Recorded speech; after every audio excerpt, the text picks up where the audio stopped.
Chapter 29. The evening following the funeral, my young lady and I found ourselves in the library, lost in sombre reflection, one of us in despair over our recent loss, and daring to speculate about the bleak future ahead. We had just come to the conclusion that the best possible outcome for Catherine would be to remain at the Grange, at least for as long as Linton lived. Ideally, Linton would join her there, and I would stay on as housekeeper. This seemed an overly optimistic scenario, yet I clung to the hope, feeling a lift in spirits at the thought of keeping my home, my job, and most importantly, my cherished young mistress. Just then, a servant, one of those dismissed but not yet gone, burst in, breathless, announcing that devil Heathcliff was approaching through the courtyard. Should he lock the door against him? Had we been reckless enough to give such an order, there was no time to act on it. Heathcliff dispensed with the formalities of knocking or announcing himself. He was the master, and he exercised his right to enter unannounced. Guided by the sound of the servant's voice, he made his way to the library, entered, and with a gesture dismissed the servant and closed the door behind him. It was the same room where he had first been received as a guest 18 years ago. The same moonlight streamed through the window, and the same autumn landscape stretched outside. We hadn't yet lit a candle, but the room was fully visible, even the portraits on the walls, the striking visage of Mrs. Linton, and the elegant likeness of her husband. Heathcliff moved towards the hearth. Time had scarcely changed him. He was still the same man, his dark face a bit more sallow, perhaps more composed, his frame slightly heavier, but otherwise unchanged. Catherine had leapt up, ready to flee, the moment she saw him. "Stop!" he commanded, grabbing her arm. "No more running away. Where would you go? I've come to take you home, and I expect you to be a dutiful daughter, not to lead my son into further rebellion. I was at a loss on how to punish him when I found out his role in this. He's so fragile. A mere touch might destroy him, but you'll see from his appearance that he's been dealt with. I brought him down the day before yesterday, sat him in a chair, and never laid a hand on him after that. I sent Hareton out, and we had the room to ourselves. After 2 hours, I called Joseph to carry him back upstairs. Since then, my presence haunts him like a ghost. I suspect he sees me often, even when I'm not there. Hareton says he wakes up screaming at night, calling for you to protect him from me. And whether you care for your dear husband or not, you must come. He's your responsibility now. I relinquish all interest in him to you." "Why not let Catherine stay here?" I suggested, "and send Master Linton to her? Since you despise them both, you wouldn't miss them. They can only be a constant torment to your unnatural heart." "I'm looking for a tenant for the Grange," he replied, "and I want my children around me, naturally. Besides, that girl owes me her work for her keep.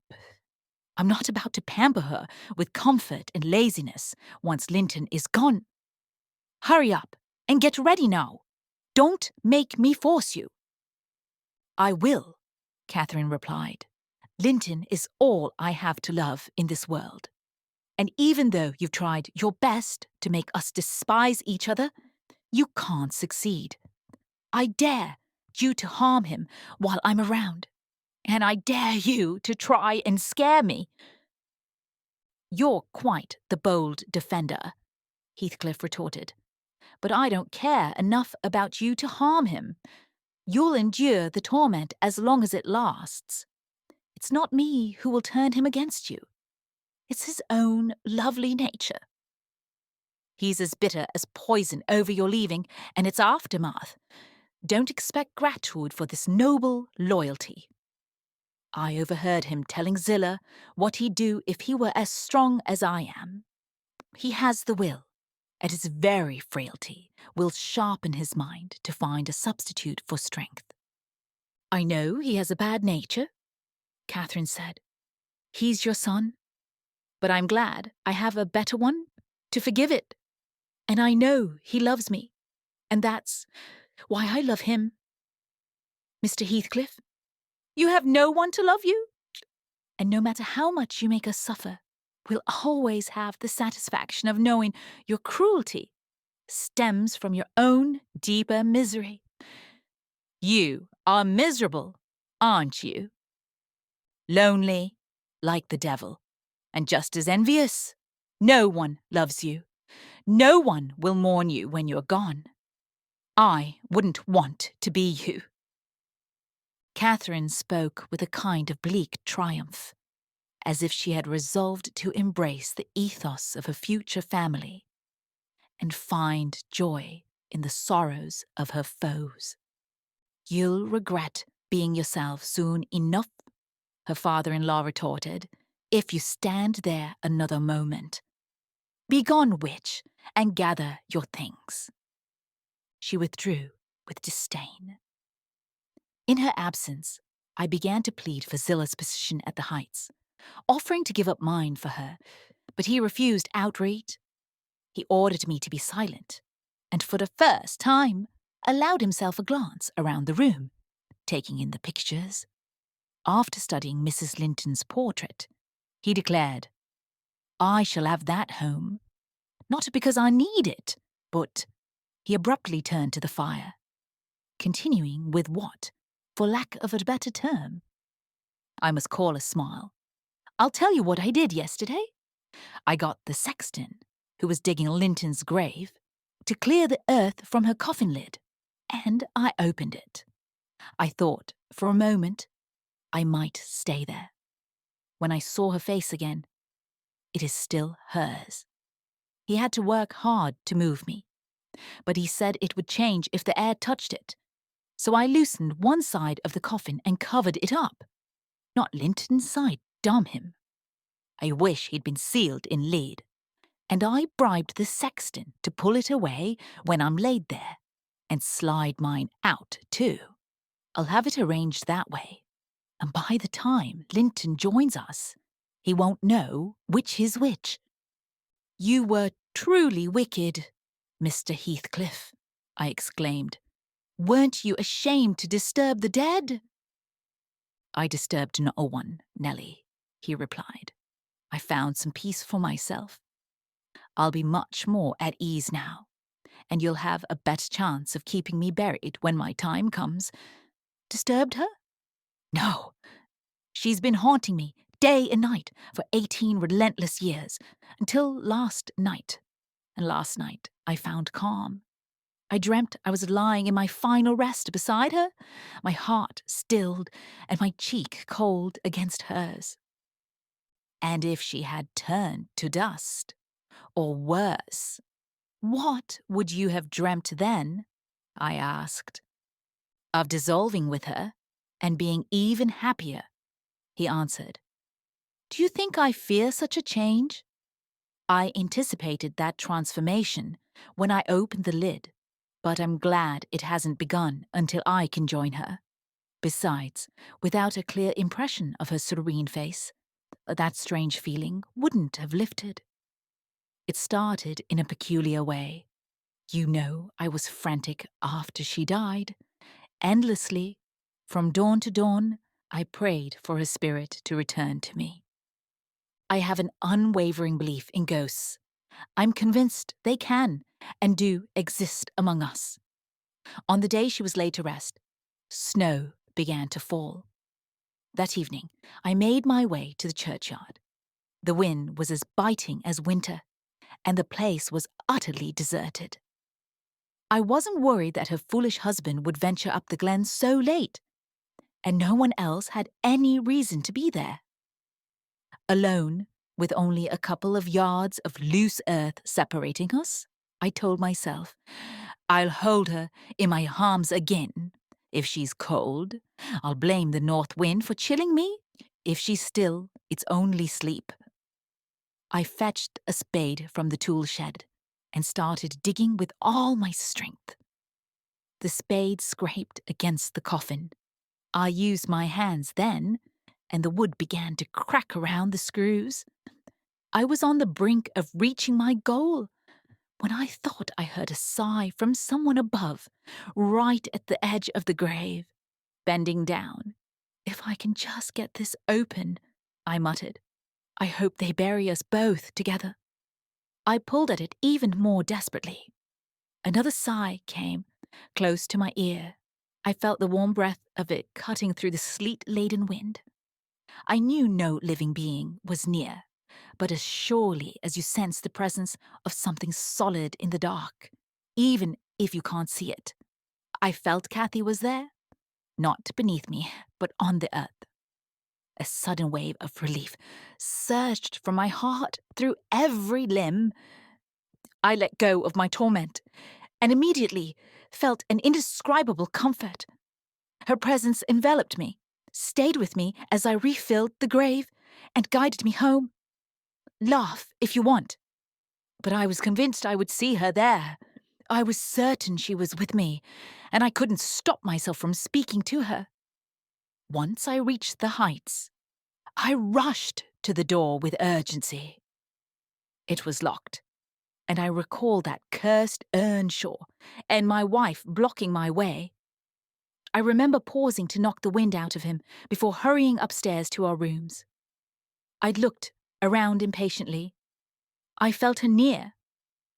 I could almost see her, yet I could not. I should have sweated blood from the agony of my longing, from the intensity of my pleas for just one glimpse. But I had none. She revealed herself, as she often did in life, as a tormentor to me. And since then, sometimes more, sometimes less, I've been tormented by that unbearable torture, infernal. My nerves stretched so tight that if they weren't like catgut, they would have long since weakened to Linton's frailty. Sitting in the house with Hareton, it seemed that stepping outside I would encounter her. Walking on the moors, I expected to meet her. Coming in whenever I left home, I hurried back. She had to be somewhere, at the Heights, I was certain. When I tried to sleep in her room, I couldn't bear it. The moment I shut my eyes, she was there, outside the window, sliding back the panels, entering the room, or even laying her beloved head on the pillow, just like when she was a child. I had to open my eyes to see. So I opened and closed them 100 times each night, always let down. It tormented me. I often groaned aloud, and that old scoundrel Joseph probably thought my conscience was torturing me. Now that I've seen her, I'm a bit calm.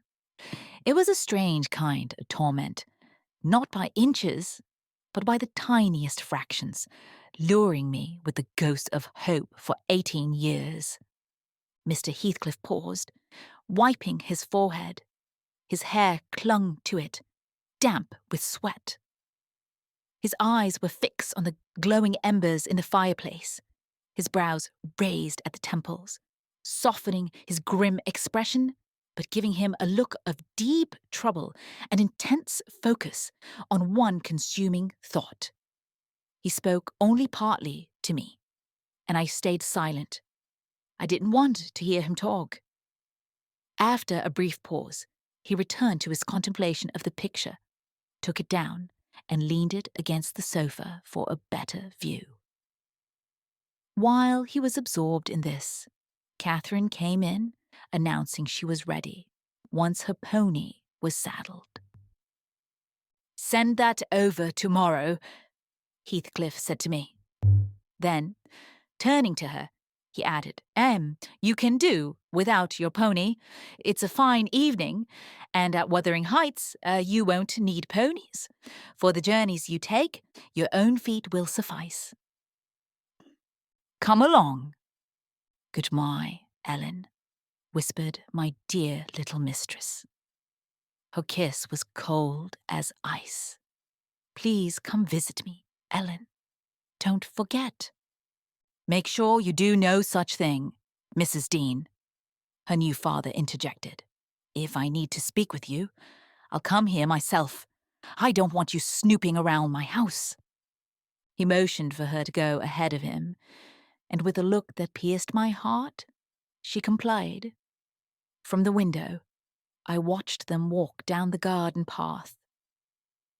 Heathcliff took Catherine's arm, though she initially resisted, and with quick strides, he led her into the alley where the trees hid them from view,